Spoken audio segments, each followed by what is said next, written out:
Hi, Rick here from Rick's Campervan and welcome to another video. In this video, it's not about campervans, it's actually about toolboxes, and mainly the one I'm looking at is the SGS toolbox.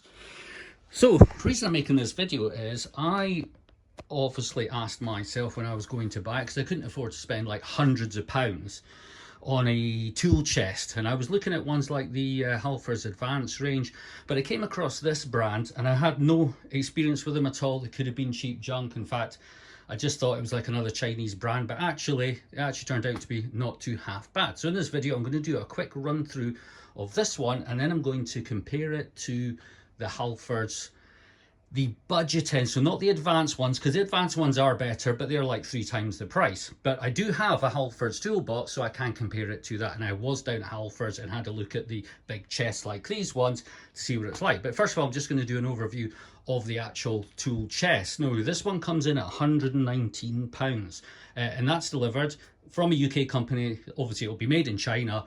And you will find the same toolbox under different guises. The only difference is obviously the badge in the corner. But I went for SGS because they just seemed the most reputable company. But I have seen them from other brands like B&Q, etc.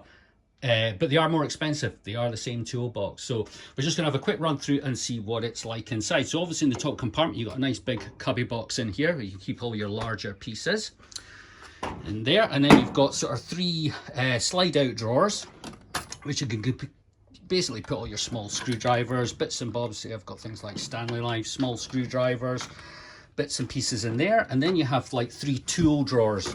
Now obviously at some point I'm going to come back and I'm going to put like foam inside these and actually cut them to the size of the tool. But one good thing is, and the Halfords ones don't come with, is they actually do come with a foam floor already. So if you do put your tools straight in, they're not just all rattling around in the bottom.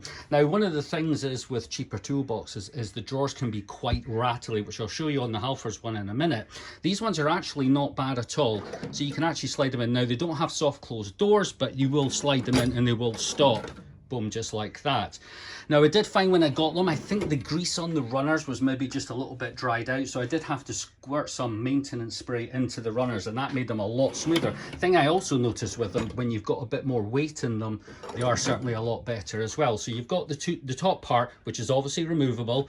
It does have handles on the side so you can lift it up. And then you've got obviously the base unit, which gives you 2 further drawers. These ones are a bit deeper, so you can put all your more bigger stuff. And again, these drawers slide in nice. Got all my sprays in there. And one thing I did like about it as well, as you can see, there's not a lot of side-to-side play, which I notice you do get in the Halfords ones. Now in the bottom of the box, you've got the up and over door. So you can put sort of larger things. You can, in fact, that toolbox there will actually fit into the bottom. And in fact, when you take delivery of it, the top part here is actually in the bottom, and there's actually a hatch on the side that you remove to get the box in there. So if you wanted to transport it, you could leave that empty and put the top part in there. But usually what I do is I put all my main tools up there because I use it for mountain biking, and then I'll just lift this top part off, and I'll just make sure anything from the bottom part I have actually taken with me. You've also got a few hooks and stuff on the side of there if you want to put some hanging bits on them. Now, one of the things I did notice, and this is a slight irritation, is with a lot of these toolboxes, they do have a locking top.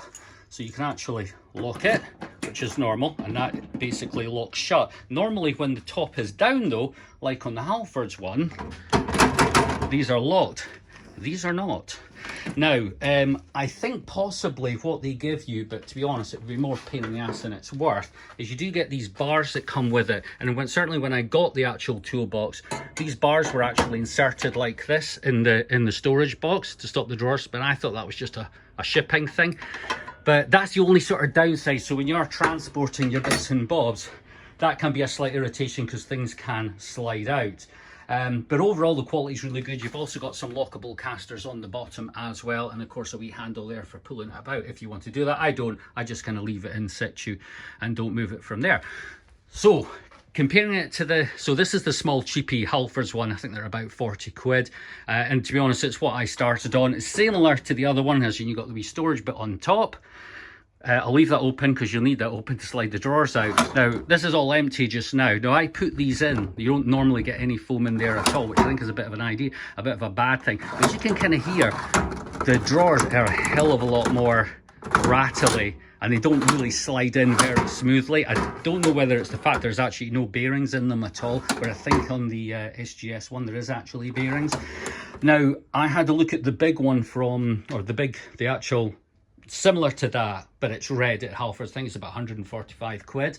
I compared it to that, and the quality is the same as this one. And they had a black one. It was not an advanced one, but it was a similar quality, a bit rattly, but it was even more expensive. I think it was about £180.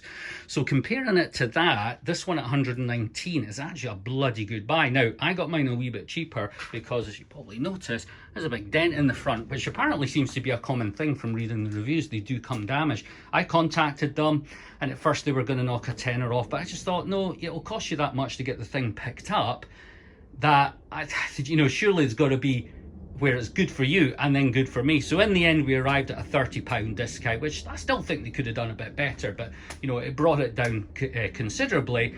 So I kind of went for that, and to be honest, since I've got it, I've actually been really happy with it. No issues with it at all. It's sound, it works well. You know what, I might even get another one to have a little bit more storage. Albeit, to be honest with you, going from that to this, I've got more drawers than I know what to do with. So that's the SGS tool chest. As I say, it was £120 off their website. I'll post a link down in the comments if you want to sort of check out. I'm not affiliated or any sort of way at all. And at the time I bought this, I also bought their compressor. I think the compressor was about £121. I have to say, this has been phenomenal. It's a 24 litre with almost 10 cubic feet per meter flow rate. It comes with all the hoses, etc. And you do get where did I put it? Yeah, you got all these accessories: tire inflator, spray gun. You also get one for putting chemicals on and all sorts of stuff, all an accessory kit that all came with it. So I can always do a review on this at a later date, but I got to be honest, I don't know anything about compressors. All I know is it actually does that job really well. So any questions, just pop them down in the comment, and if I know the answer, I'll certainly answer them for you. Thank you very much. Bye.